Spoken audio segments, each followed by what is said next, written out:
Hello, hello! Welcome back to attempt number 2 at streaming this.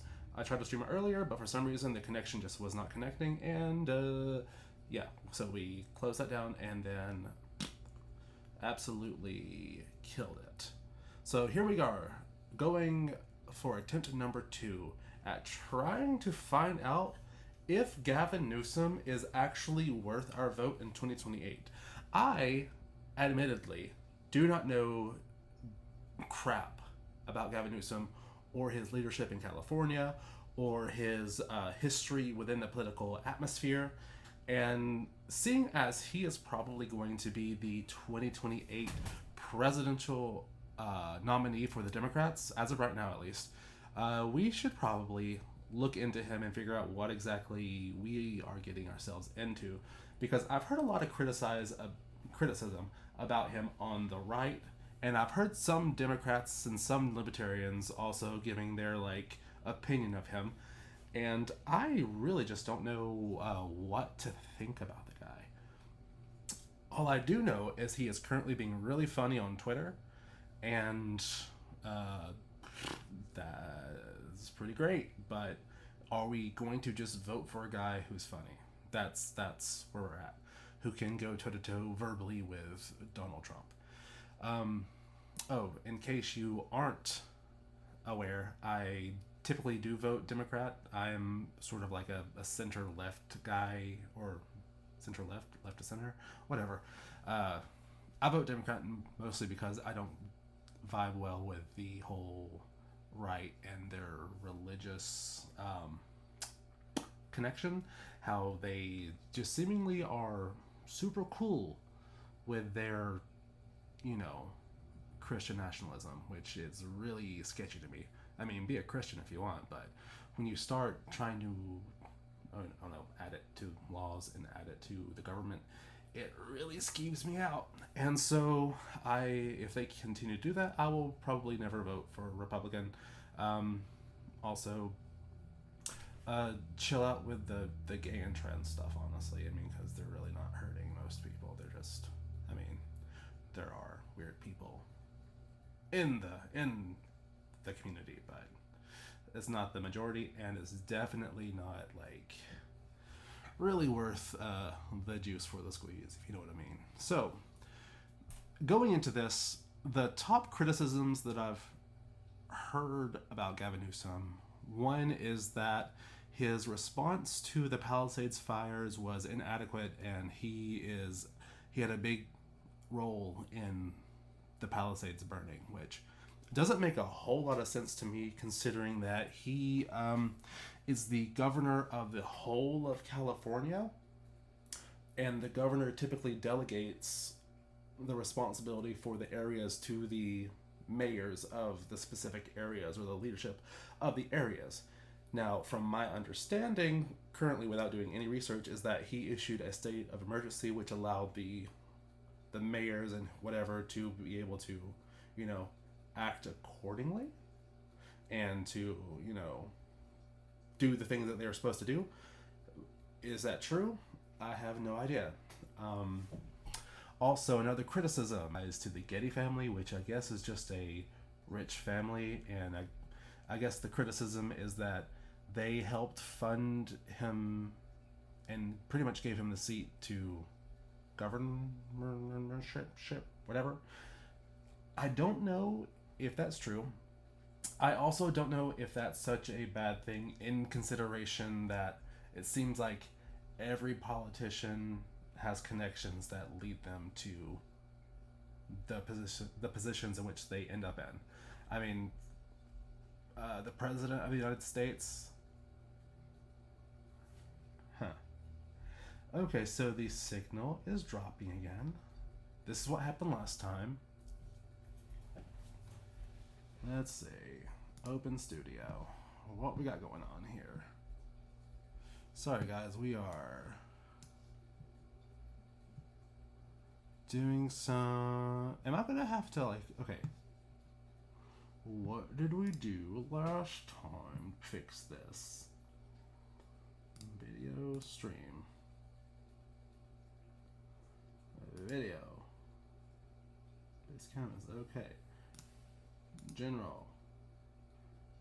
Output. Warning, recordings can be paused. Recording same as strain.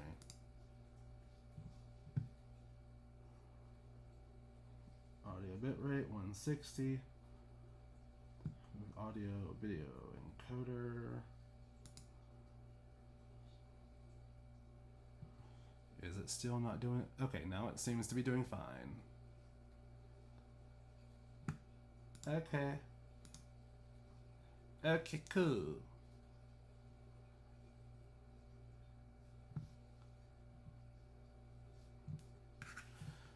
So sorry about that. Technical difficulties. And it looks like we are back up and running. How long that'll last, we will see. Also, I want to take a look at this real fast to make sure it looks fine. Okay, yeah, that's good. Sorry. I had to look at something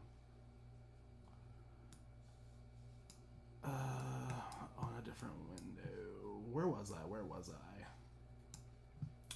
So, we were talking about how he might be connected to the Getty family, and the Getty family apparently are rich. And with that being the case, that allows him to be put into positions of power due to the connection.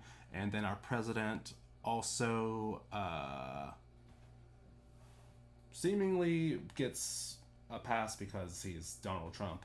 And even though he used Elon Musk's connection with Twitter to essentially buy the election in a way, or to advertise and market his nomination, and then slander Joe Biden, slander Kamala, slander everyone who's the opposition essentially, they allowed him to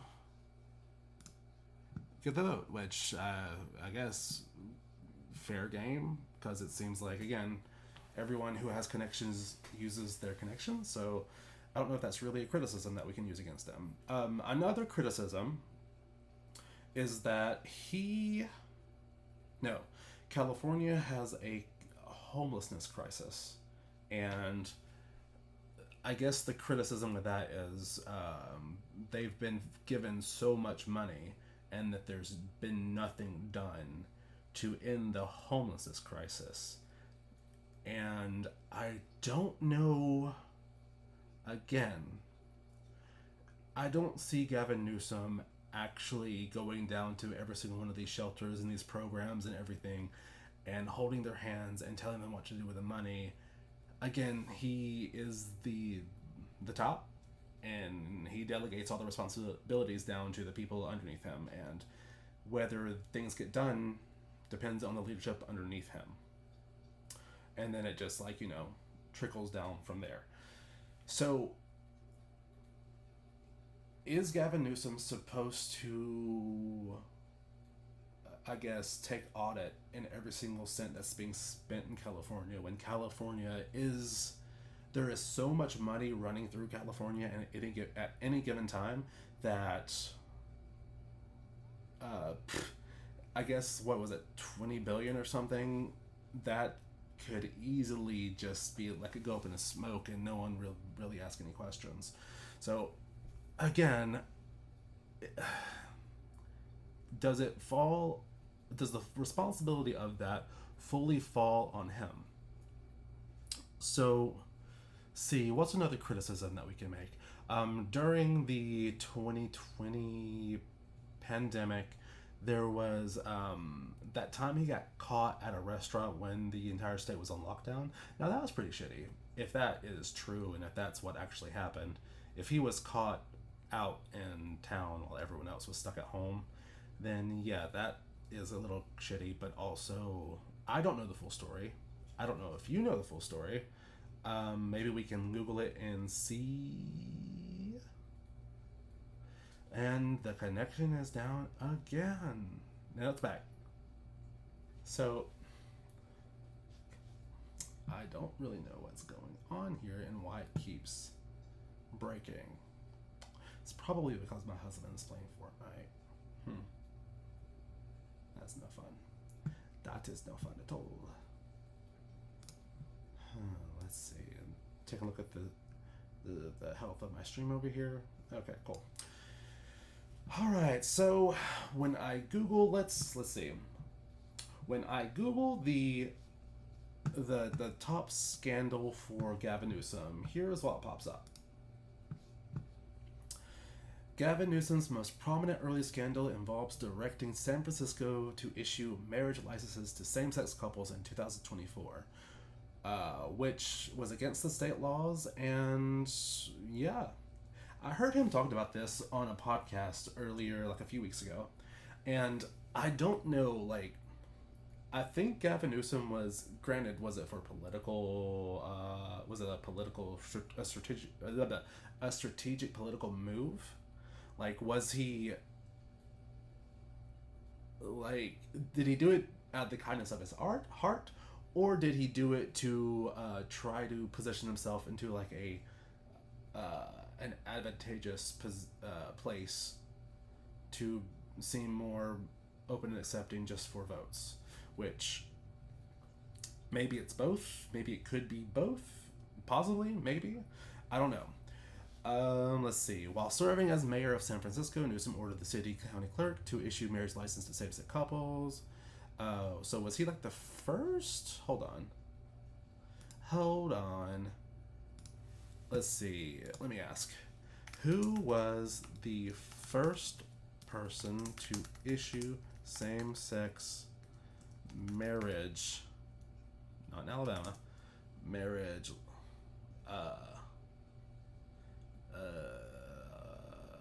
What's the word?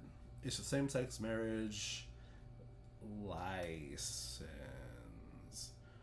Oh, that's a hard word for me to spell. All right, Clela Rorix in Colorado was the first public official in the United States to issue the same-sex marriage license in March 1975.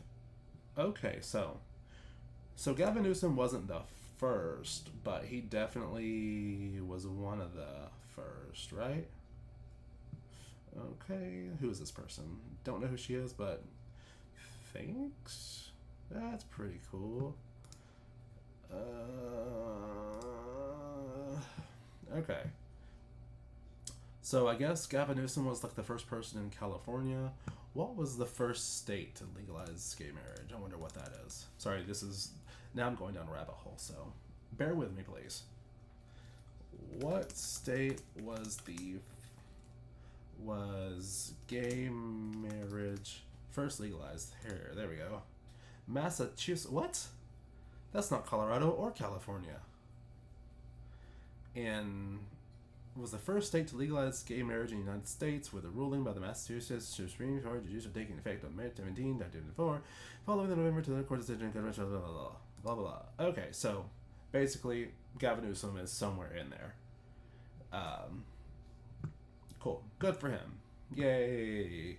He's a good guy, I guess, when it comes to gay people. Love that. Blah, blah, blah. Oh, here's that thing I was talking about earlier.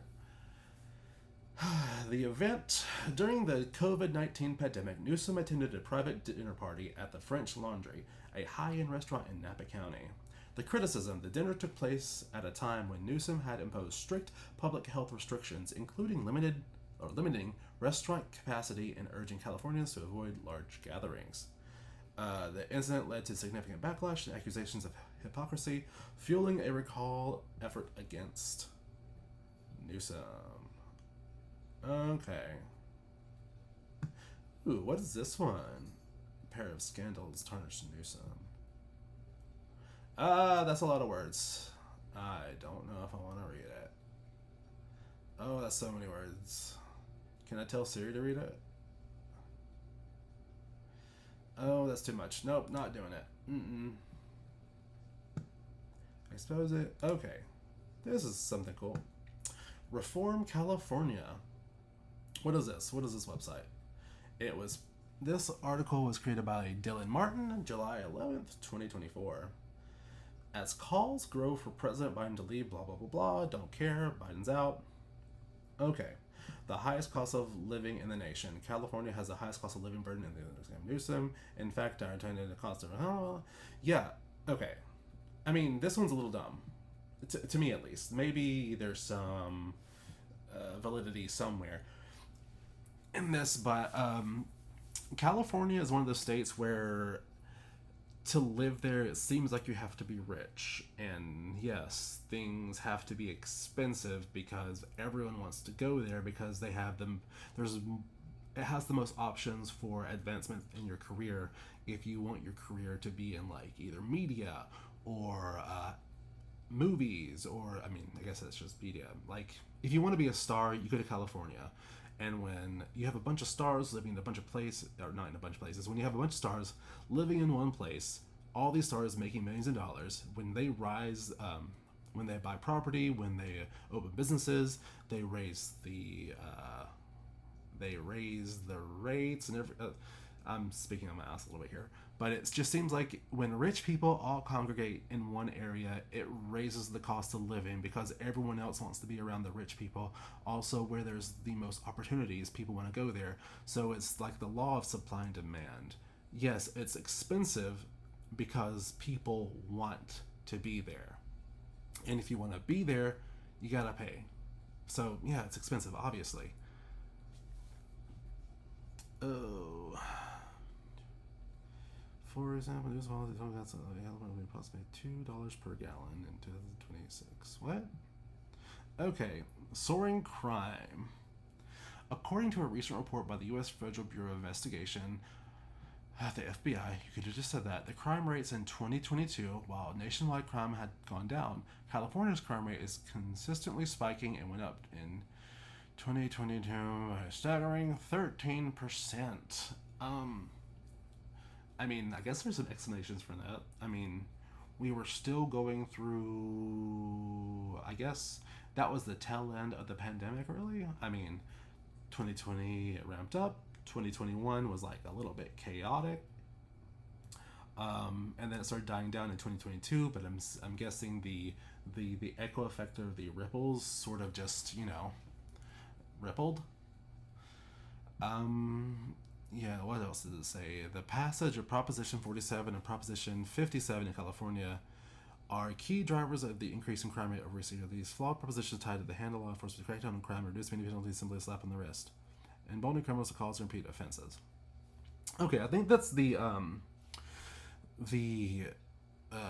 what's the word? It's literally right there. Sorry, ADHD moment. Lost where the freak I was. Oh, the propositions.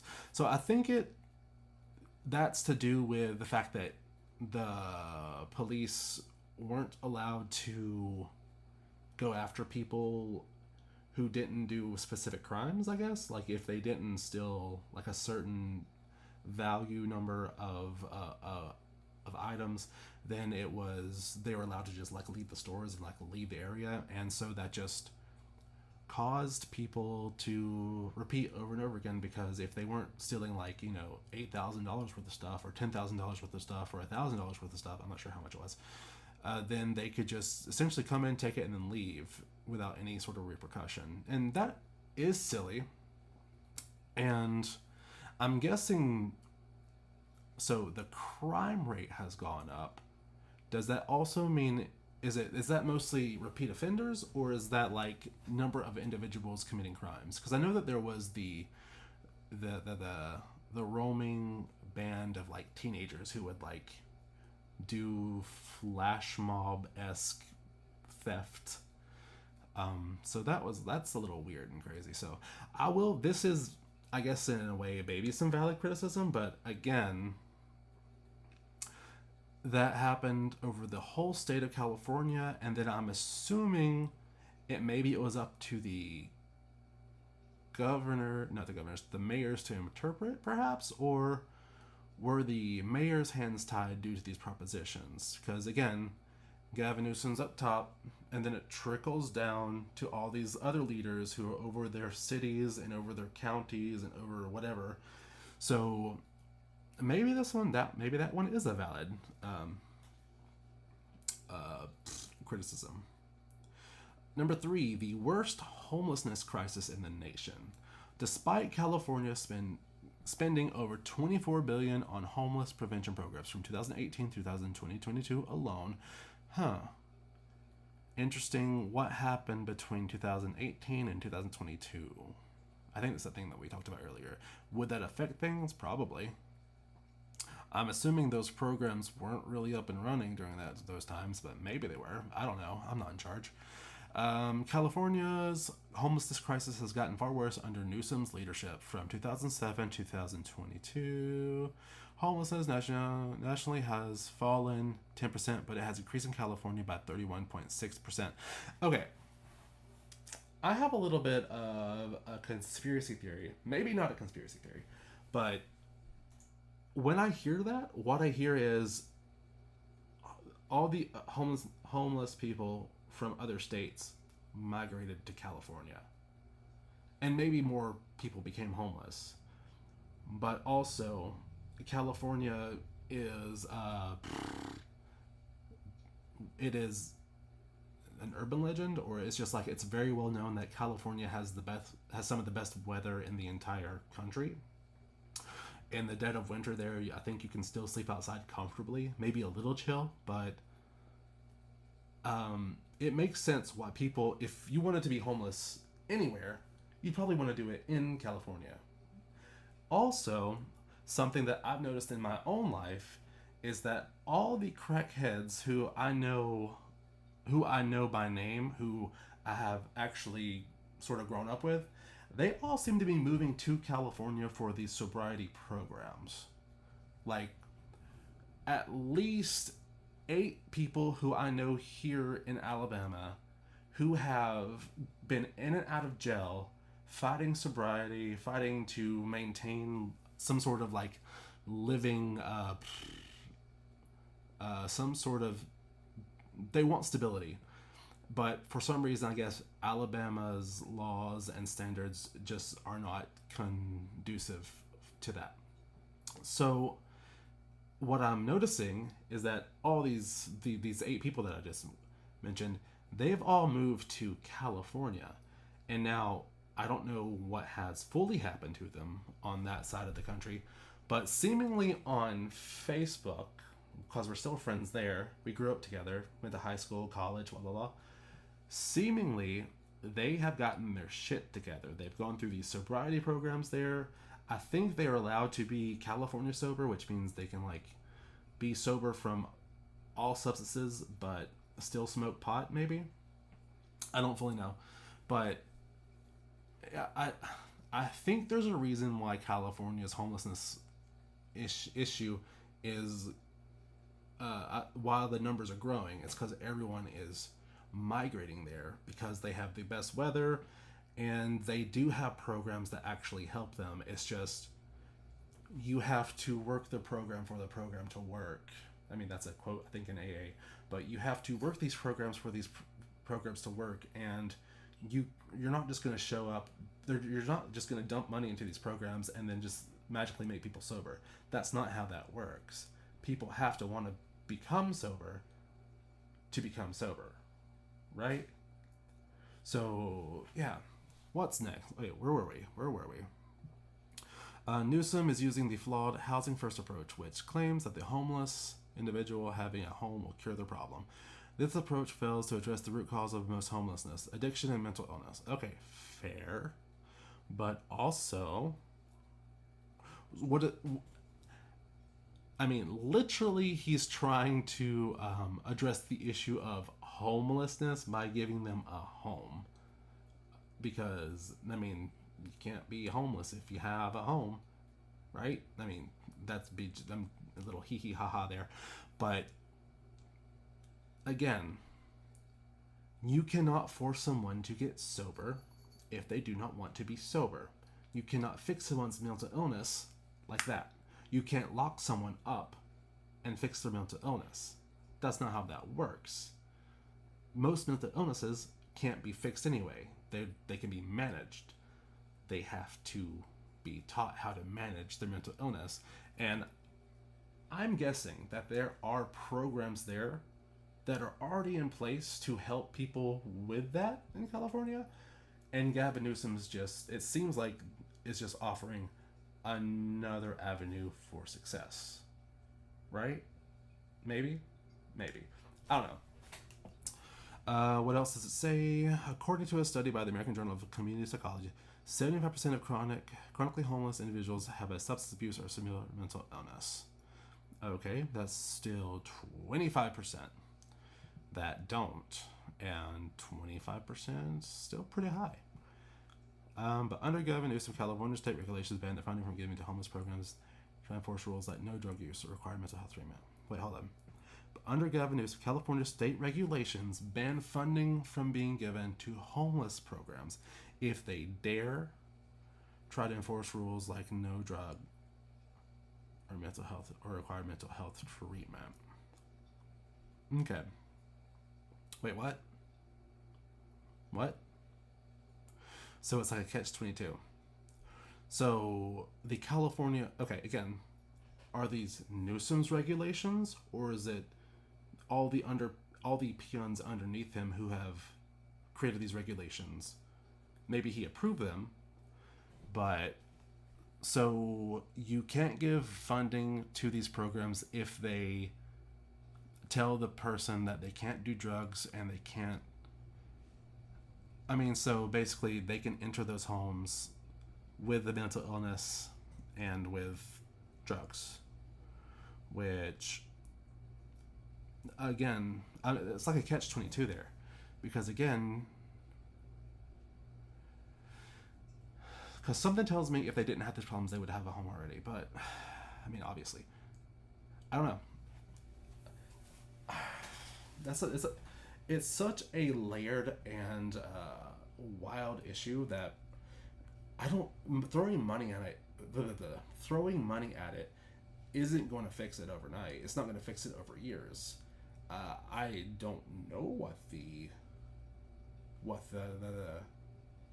solution would be, because I mean, I'm not a politician. I'm not in leadership, but I don't know. I mean, I hate to say it, but it sounds like you're going to have to. Almost, it sounds like you're going to have to lock these people up by force and then force them to get sober. But that's also cruel, and that's also, there's so many problems with that, and it's goes back to the asylums, and we see how well that worked. Okay, again, Gavin Newsom can offer solutions. It doesn't mean it's going to fix an issue like that. It's so complicated. Okay, next, the weakest election integrity in the nation. The bedrock of our functioning republic is the public's trust in our election system and the integrity of election results. But Gavin Newsom has actively undermined election integrity in California by reducing the amount of polling centers, greenlighting ballot production policies that lead to duplicate ballots, and refusing to clean voter rolls, and much more. In fact, our audit of 2022 California election found that the state failed 9 out of the 10 election integrity metrics and found ample evidence of fraudulent voting. Okay. Again, this might be under Newsom, but is it his fault? Is it, like, it's his problem, of course, but is that his fault? Also, who's complaining about, like, who all's complaining about it? Like, are the citizens of California actually, like, are they up in arms about it? Are there, like, riots in the streets? Like, what's going on? Like, I'm curious what the criteria for this are. What are the 10 election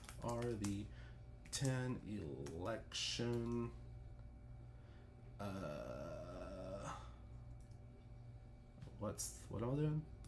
No. Hey, yeah. Election integrity metrics. Election integrity metric. Protect. Let's see, is this it? Hold on. Let's count them. 1, 2, 3, 4, 5, 6, 7, 8, 9, and 10. Alright. Voter registration list accuracy. This metric assesses how well election authorities maintain up-to-date and accurate voter rolls. This includes identifying and removing ineligible voters, deceased voters, blah blah blah blah. Okay, voter identification requirements. Okay. Who sets these? Oh, right here. Different organizations define and measure election integrity using different metrics and criteria. No single list of universally agreed upon metrics exists. However, research groups like the Electoral Integrity Project and the Heritage Foundation has developed has developed their own frameworks, often covering similar topics.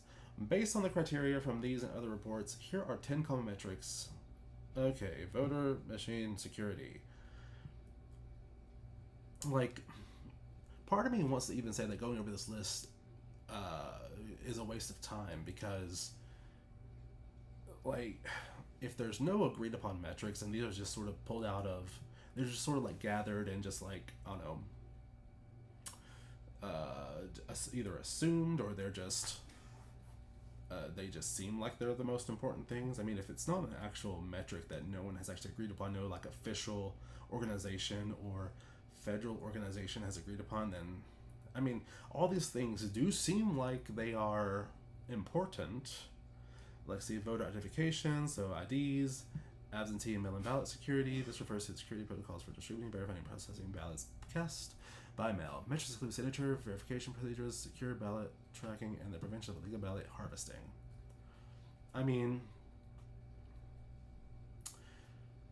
this one is, I mean, I do not dislike mail-in ballot. It seems like a fair system, but also, if they want to get rid of this, in my opinion, I know I'm just harping on this one thing right now.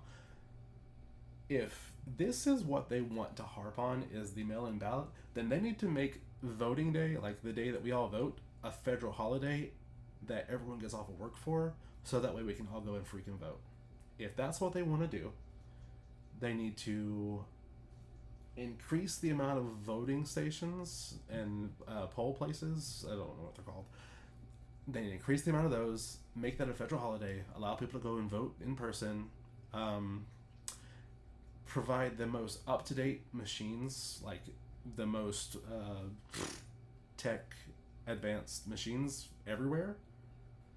Like, if there's so many things that they could do to help the process with voting, and they just seemingly have their thumb up their butts and just want to put blame on other places and people. Let's see, what else? Post-election audits. This is the practice of conducting routine audits after an election to verify the accuracy of results. This can include random sampling of ballots and checking against machines and counts, timely and accessible results. So how fast you can get the results. Accessibility for all eligible voters. Okay. This one, this is what I was talking about. Seems important. Absolutely.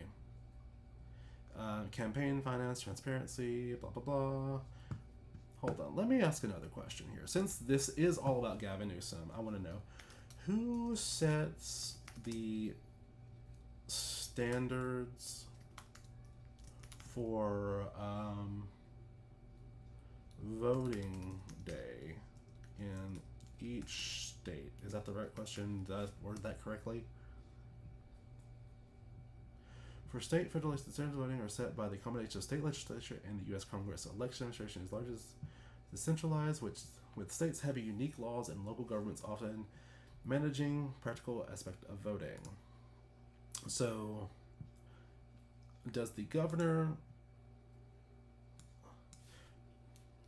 do the governors of states, whoops, that's not how you spell states, determine the standards for, someone's already asked. No. State governors do not determine the standards for voting day. State legislature sets the laws governing elections. A governor's role is to sign or veto election legislation passed by the legislature and to oversee the executive branch, which administers elections, federal law. Okay, so if we want to criticize Gavin Newsom about this, then essentially all Gavin Newsom is in charge of is saying yes or no to what the legislature puts into play, right? So does it? I guess it falls under Gavin to to pass something, and but again, he's not fully in charge of it. He is just the leadership, and then people under the chain of command are the ones who are really in charge. Which, I mean, I guess yeah, that is a reflection on Gavin, but I mean, he's the governor for the entire state. He is not just the governor for LA. He is not just the governor for San Francisco. He is not just the governor for insert another California city here. He is in charge of the whole. And I don't know. It seems like he has a lot more to do than just focus on one thing at a time. I don't know. Again, I'm not governor. I'm also, I guess, not also really giving him a pass on any of this because maybe I'm way off and there's information that I don't know. But let's get back. Oh, now they're saying that he's helping human traffickers while creating a border crisis. What? So Gavin Newsom has supported Joe Biden's reckless open border policy, which has resulted in record numbers of illegal immigrants crossing every month since Biden took office, including hundreds of individuals on the terror watch list. Hold on, I'm curious. How many people on the terror watch list cross the open borders? Whoops. In the past 4 years. Okay, since the first data, blah blah blah, 2020, blah, blah, blah, 385 individuals on the terror watch list of the South Border, according to the House.gov. Of those, around 99 were released in the United States by the Department of Homeland Security. Okay, approximately were apprehended. Oh. Approximately. Okay, so this many people were apprehended, and then this many people were let go. So, encounter means stopped by the Border Patrol, but not necessarily released. The number of individuals released is sustained, blah, blah, blah, blah, blah. Numbers come from the House Judiciary Committee, official time frame. So, again, this is seemingly a separate thing. Oh no, the signal's low again. Great. I love that for me and y'all. It felt like I'd really hit a stride. Wait, it's going back up. You can do it. You can do it. I believe in you. You got this. We will wait. Oh, we're in the green again. Okay, so it seems like, again, like with most things when it comes to these statistics, is like the numbers are overblown and they're not actually accurately accounted for. And yeah, I don't really know. Like, so the criticism here is that Gavin Newsom supported the open borders. And wait, another question here. Was Biden... Wait, hold on. Let me ask this. Did Biden actually have an open border policy? Whoop.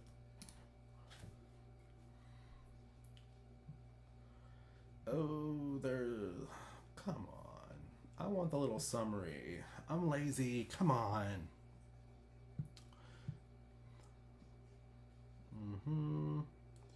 Some presidential calling the temporary suspend limit the entry of certain nonsense if this was birth.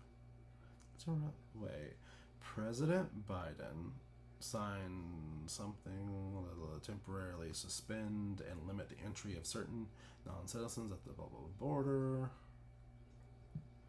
A record level activity on immigration advancing 605 immigrant. I don't want to do sponsored because I don't trust those. Wait. What does this say? Cato at library. Who? So David J. Beer. What do they gotta say? This is part 1 of a 4-part series on the origins of the border crisis. I really don't want to read all this, but I'll just read the summary. That sounds great for me and my brain. Summary. The main takeaways are illegal immigration had already increased to a 21-year high before Biden entered office. Biden immediately started increasing expulsions from his first day in office. Biden tripled interior detention and increased border detention 12-fold. Biden increased air removal flights by 55. This just seems like it's blowing smoke up Biden's butt. Is this true? Because, listen, they can cite these sources and cite these statistics, but I've also watched videos of the border from the past, 4 years. Primarily, one that I'm thinking of off the top of my head is I think his name's Peter Centinello. He's a guy who travels all around the U.S. and actually looks at what's going on from state to state. And he went down to the border, and even while he's recording his video, there were people who were crossing the border from Mexico into the United States as he's riding along with Border Patrol. And it didn't look too great then. Now, he recently did an updated video where he went back after Trump was elected, and seemingly from what the Border Patrol said, that the number of people migrating over had diminished greatly. I don't know if it's just if that's completely true, if there's just been a diverted effort in different places of the border, or what. I don't know, it's hard to say. Granted, it does seem like the Trump administration is really gung-ho about their ICE people and deporting people, and so it's a great dissuader from entering the U.S. from the southern and northern borders. Granted, I don't really think many people were entering through the northern border. There are grizzly bears up there, I'm assuming. I don't know. Where was I? Was there an open border? I guess we never did figure that out. How did on border compare? Hold on. The BBC, the big black cookie. Just after taking office, U.S. President Joe Biden vowed to put an end to what he termed the moral and ethical shame of Donald Trump's immigration policies. I could read. The Trump administration had adopted a strict border policy, and Biden White House promised a more humane approach. Of the hundreds of immigration-focused actions the Biden White House has taken to file, I'm reading this and not even taking it in. It's too many words. Okay. What did Trump do? In March 2020, at the beginning of the COVID-19 pandemic, the Trump administration invoked Title 42, a controversial statute ostensibly meant as a public health measure. The policy allowed U.S. authorities to swiftly expel migrants, including asylum seekers, at the border. Nearly 400,000 people were detained and expelled between its implementation and January 2021, when Trump left the White House. Even at the height of the pandemic, Title 42 came under frequent criticism from those who argued that the policy allowed the U.S. to expel asylum seekers without any legal process. Human Rights Watch, for example, said the policy was illegal and violates the human rights of those subjected to it. Okay, what Biden did. He defended keeping the Title 42 police using the pandemic as justification, so he kept the thing that Trump did. Over 2 million people were expelled using Title 42 between 21 and 23, when it, alongside the declared U.S. coronavirus public health measure, blah blah. To replace it, U.S. immigration authorities unveiled a carrot and stick approach that encourages legal pathways, while also implementing strict penalties for those who cross illegally. The strategy included open regional processes centers in Latin America to help the market. Okay, so was it an open border? A new and a long-awaited executive order on immigration unveiled on June 4th will also allow blah blah blah development. Okay, so they can still deport people. That power will apply when a daily threshold of 2,500 encounters blah blah blah blah. Removals or special notably. Okay, this is a lot of words for nothing. Answer the question. Now we're back to Trump from before. The amendments will suspend, myth, blah blah blah blah blah. Okay, I just want a simple answer. I'm about to just hold on.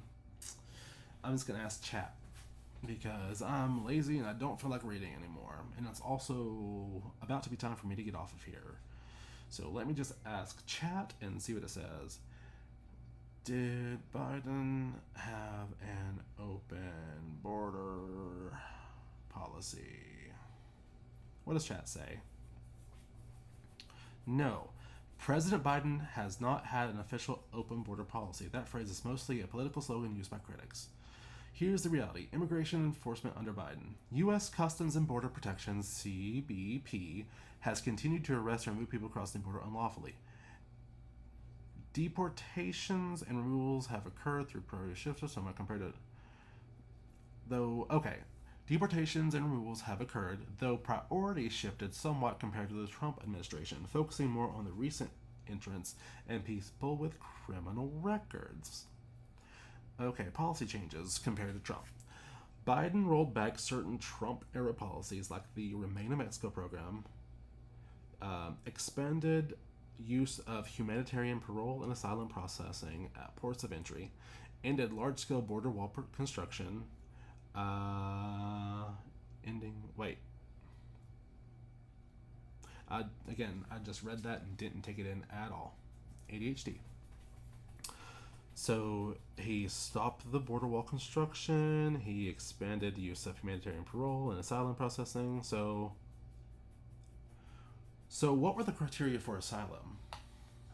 That's what I want to know. I guess I could ask chat, but I'd rather just do it here since it's already pulled up. What are the criteria for asylum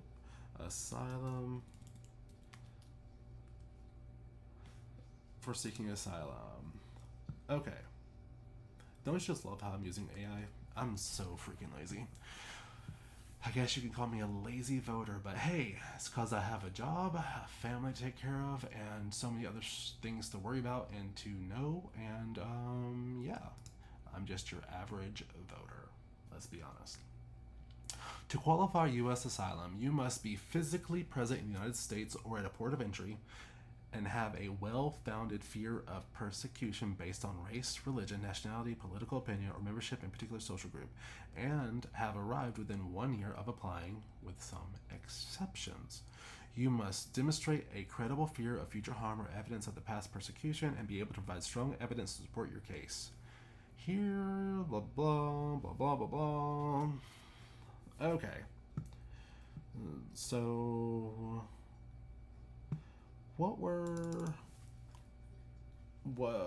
asylum seeking policy under Biden.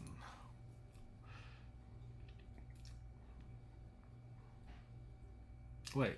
So it's saying here that it became more restrictive under Biden.